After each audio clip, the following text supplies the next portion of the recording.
What's going on, guys? Welcome back into the channel. In today's video, I'm going to have another recruiting helpful tip for you that's going to help you find some better players within your recruiting classes in College Football 25.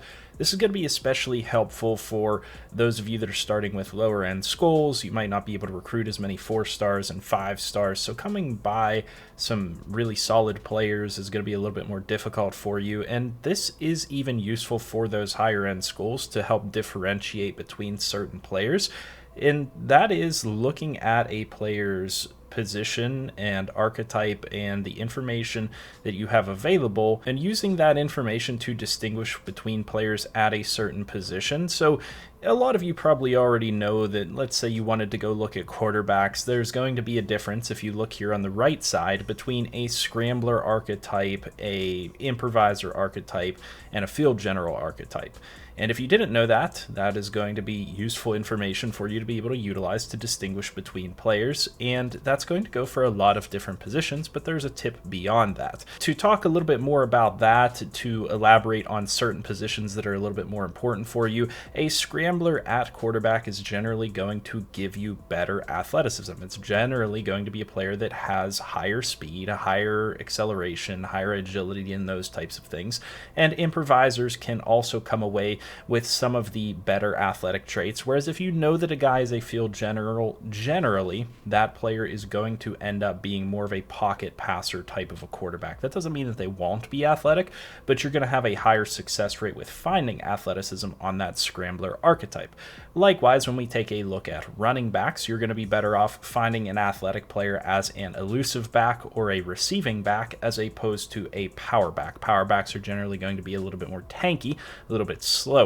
And then we also have the wide receivers, where you're going to want to look for generally the deep threat wide receivers. Those are going to be the ones that are going to be more focused towards their speed and their ability to take off. I don't have a whole lot of them on my board here right now in the recommended tab, but you can also see that there are route runners and physical receivers, where physical receivers are kind of what I talked about with field generals and power backs. They're going to be a little bit bigger, generally a little bit more tankier, but they're not going to be necessarily as athletic. There's a lot of positions that this applies to. At the tight end position, you have blocking, you have possession, and vertical threat tight ends. Your possession tight ends are kind of that middle ground. Blocking are going to be the more tanky, slower end of players, but then you have your vertical threat players, which are a little bit more rare, and those are going to be your athletic guys that are going to be able to stretch the field a little bit more for you. At the free safety and strong safety positions, you're going to have the hybrid, zone, and run support archetypes. Hybrid is going to be your most athletic players generally. Your zone archetypes are going to be pretty athletic. They're the in-between players, and your run support archetypes are going to be those tanky players. At the linebacker positions, there's a little bit of distinction. At outside linebacker, you can have power rushers and speed rushers and those types of things, but where you're really looking for the meat and potatoes of those differences is at the middle linebacker position, where you're going to have run stoppers, field generals, and pass coverage. Pass coverage is going to yield the most athletic players. Field general kind of in the middle, and run stoppers are the more tanky, slower end of players. The most important thing for you to recognize, though, and the point of today's video, is that there is some information that goes beyond that that can help you find more advanced players than that. So at every position, if you sort by a position, you're still going to have athlete players, and those athlete players are going to be crucial in finding even more athletic players. A lot of times you can find hyper athletic players that don't necessarily fit their archetype. So a good example here might be Brian Nava, because he is a run support archetype, but he is an athlete, which means that he is going to be coming in as a multi-position player. He is going to be athletic enough to play across the board at a bunch of different positions. Now, you're not always going to be able to tell exactly which positions. You might be able to get more information by scouting this player and finding out specific ratings and whatnot, but what's going to be really effective for you is just generally looking for these players that have that crossover. So if I'm looking for an athletic middle linebacker, then looking for an athletic athlete position middle linebacker is going to generally yield really good results. I have had amazing results with the wide receiver position, finding athlete players that are physical archetype players, because these guys come in as really big players, usually pretty strong, pretty good hands, and those types of things. But if they have that athlete designation, chances are that they can also play things like running back, defensive back, and those types of positions, and they're going to come in with really good athleticism. I have found a lot of these athlete crossover players at physical archetype at receiver that come in like 6'3", 6'4", and they have 95 plus speed. It's actually crazy. And I think that, not that you should cheese it and not that it's necessarily a cheat code, but cross-referencing the athlete position with these various different skill positions on your offense and defense is going to yield really good results. And if you don't have the amount of points, like I really don't here with Army, to be able to go out and scout a bunch of players and also recruit them, a good bet to come away with solid players without having a lot of scouting on them is looking at those athlete players. As Army, I'm modifying our scheme a little bit to be a spread option as opposed to a true option offense. So we're going to have a lot of ability to both pass the ball and do the option offense running the football. And so I need quarterbacks that can both throw and run the football and be effective in that option offense. And so I don't have a lot of access to recruiting in general. It's not a whole lot of players that are going to want to come play for Army. So I'm looking for scrambler types that can run that offense, but I'm cross-referencing that with athlete position so that I can come away with hopefully the most athletic players that I possibly can out there at that position, despite not having access to a whole lot of those players to begin with. Now, I have scouted a couple of players here for you, and so we can kind of take a look at what that looks like.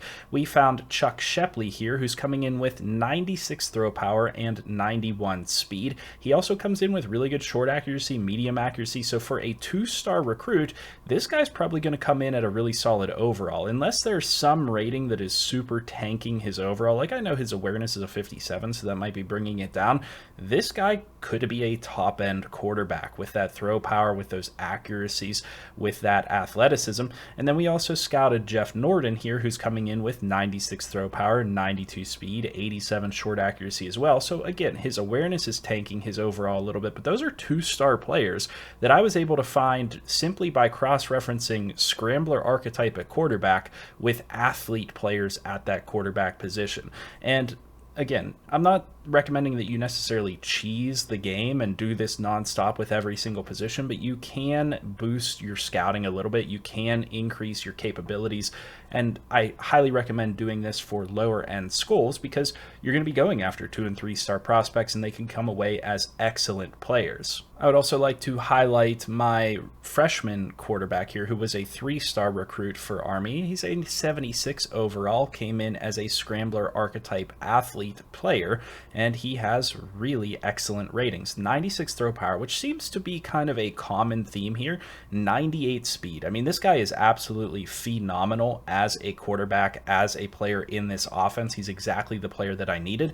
Being able to get him as a 3-star recruit, not a whole lot of competition from other players out there. He has star dev trait. I mean, you can find some really, really awesome players without having to kind of go overboard with recruiting.